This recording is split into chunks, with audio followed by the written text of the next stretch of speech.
वंदे मातरम मित्रों। धन्यता महसूस करना क्यों आवश्यक है? प्रभु को धन्यवाद देना क्यों आवश्यक है? सभी को धन्यवाद देना क्यों आवश्यक है?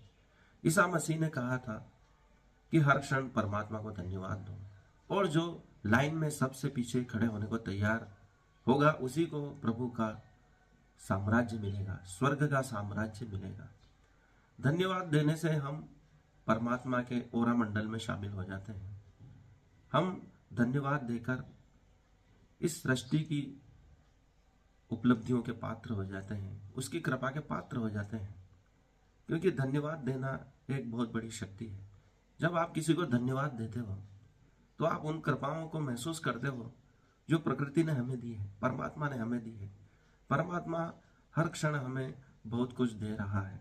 सब कुछ परमात्मा की देन है, प्रकृति की देन है, चाहे उसे परमात्मा कह लें या प्रकृति कह लें। जब आप धन्यवाद देते हैं, धन्यता महसूस करते हैं, तो आप परमात्मा के साम्राज्य में प्रवेश कर लेते हैं। धन्यवाद देना उन आगामी कृपाओं को भी आमंत्रित करता है जिसके आप योग्य भी नहीं हैं। परमात्मा ने अभी तक हमको जो दिया है वास्तव में हम उसके योग्य भी नहीं हैं। कभी हम विचार करें कि जो जो हमें मिला है वो कितना दुर्लभ है, वह किसी और को नहीं मिला है। लेकिन जो मिला है उसका हम धन्यवाद नहीं देते हैं तो देने वाले का मन भी उदास हो जाता है।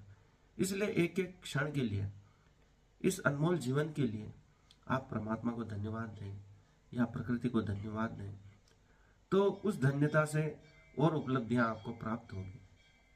इस आशा से नहीं कि हमें और उपलब्धियां चाहिए, लेकिन आप वास्तव में महसूस करें कि जो जो आपको मिला है वो कितना अनमोल है।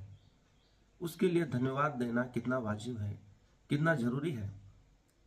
उस अनुभूति से आप में एक करुणा का उदय होगा।